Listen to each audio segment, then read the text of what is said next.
Hello everyone. Let me introduce myself. I am Juana Krishna Almendras from BS Ed Sockstad, and I am going to discuss the levels of technology integration.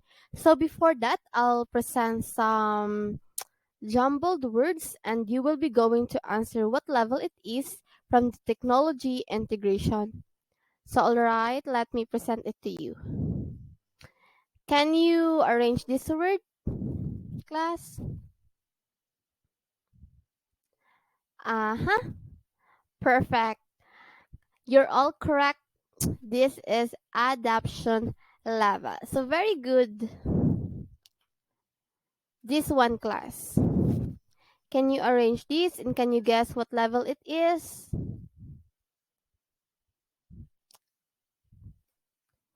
Uh-huh. Great. You're all good at this kind of game, class, huh? So very good. It is infusion level.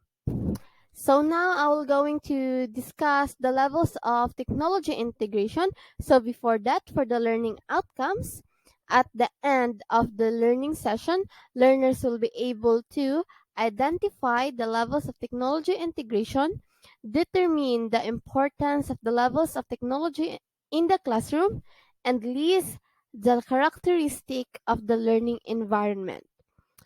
So, what is the levels of technology integration? So the technology integration matrix or TIM is a paradigm for defining and addressing how technology might be used to improve learning. So technology integration is defined as the use of technology to enhance and support the educational environment. So technology integration in the classroom can also support classroom instruction by creating opportunities for students to complete assignments on the computer rather than with normal pencil and paper. So technology integration. So the levels of technology integration are: first, the entry level; second, adoption level; third, adaptation level; fourth, infusion level; and lastly, the transformation level. So I'll discuss the definition and what are their role, each level. All right. So to begin with the entry level, which typically the teacher used technology to deliver curriculum content to students. So, in entry level, activities may include listening or watching content delivered through technology or working on activities designed to build fluency with basic facts or skills, such as drill and practice exercises. In the lesson that includes technology use at the entry level, the students may not have direct access to the technology. So decisions about how and when to use technology tools as well as which tools to use are made by the teacher. In entry level, teachers is in control of the technology in the classroom.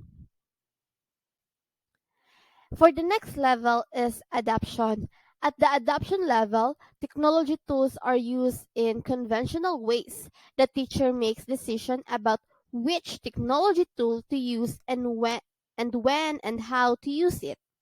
So students exposed to individual technology tools may be limited to single types or of tasks that involve procedural understanding. So in adoption levels, teacher make decisions of the technology tools, but the students are involved with the technology at a basic level. And the next level of technology integration is adaptation. So at the adaptation level, the teacher incorporates technology tool as an integral part of the lesson. While the teacher makes most decision about technology use, the teacher guides the students in the independent use of technology tools. So students have a greater familiarity with the use of technology tools and have a more conceptual understanding of the tools than students at the adoption level. So they are able to work without direct procedural instruction from the teacher and begin to explore different ways of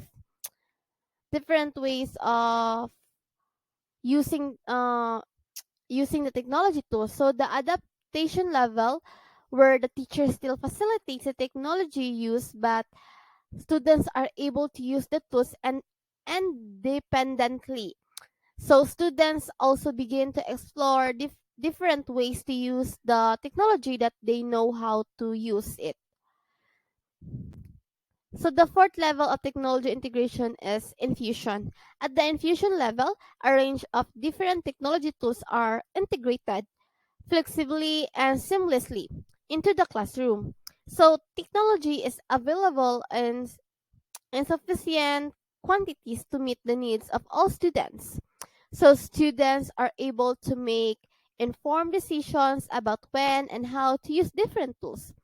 The instructional focus is on student learning and not on the technology tools themselves. For this reason, infusion level work typically occurs after teachers and students have experience with a particular technology tool. So the teacher guides students to make decisions about when and how to use technology. So in infusion level, it is a wide variety of technology tools are available for students. The students is focused on the content rather than learning a new technology tool. Students are able to make decisions on their own about which tools to use. And for the last level of technology integration is transformation. At the transformation level, students use technology tools flexibly to achieve specific learning outcomes. The students have a conceptual understanding of the tools coupled with extensive practical knowledge about their use. So students apply that understanding and knowledge, and students may extend the use of technology tools. They are encouraged to use technology tools in unconventional ways and are self-directed in combining the use of various tools. The teacher serves as a guide, mentor, and model in the use of technology. At this level, technology tools are often used to facilitate higher order learning activities that would not otherwise have been possible or would have been difficult to accomplish without the use of technology. So, in transformation, the students are independent when using technology and use the tools to further extend the learning. So, technology use as this level is focused on higher level thinking skills. So that is the transformation level. And to sum it up, the entry, adaptation, infusion, and transformation, these are the levels of technology integration. All of these levels provides a framework for explaining and targeting the use of technology to help the students learn more effectively. Alright, so let's proceed for the characteristic of the learning environment. So these characteristics are associated with five levels of technology integration. So the entry, adaptation, adaptation, infusion, and transformation. To begin with, active learning refers to students who are actively involved in using technology as a tool rather than passively receiving knowledge from it. So in this case, the students are using the knowledge that they obtain from the teachers. Students take notes, make observation, and talk about what they've learned with their classmates. In this sort of learning, in this sort of learning setting, interactive teaching, um, group collaboration, and case studies are some effective practices. The goal is to make the transition from passive to active use of technology. So students are actively engaged in using technology as a tool rather than passively receiving information from the technology. All right.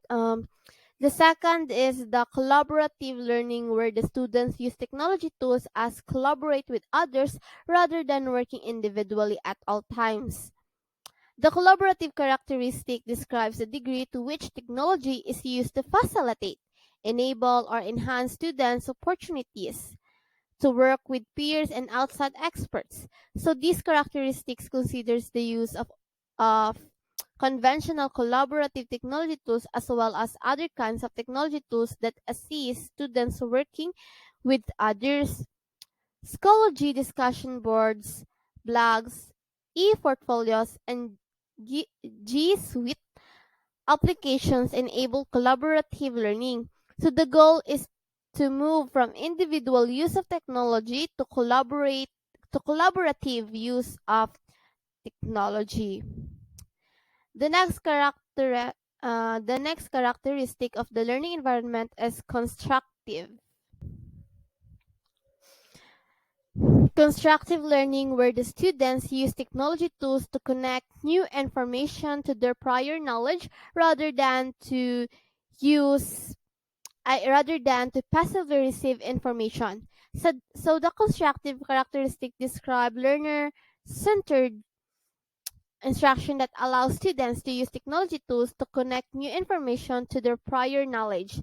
So this characteristic is concerned with the flexible use of technology to build knowledge in the modality that is most effective for each student. For example, connecting with students through their preferred social media tools, using online cloud tools that enable project management, mind mapping, and hypermedia representation of students' learning.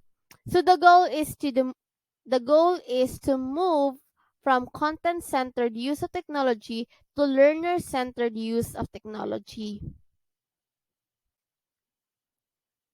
The next one is authentic learning, where the students use technology tools to link learning activities to the world beyond the instructional setting rather than working on decontextualized assignments.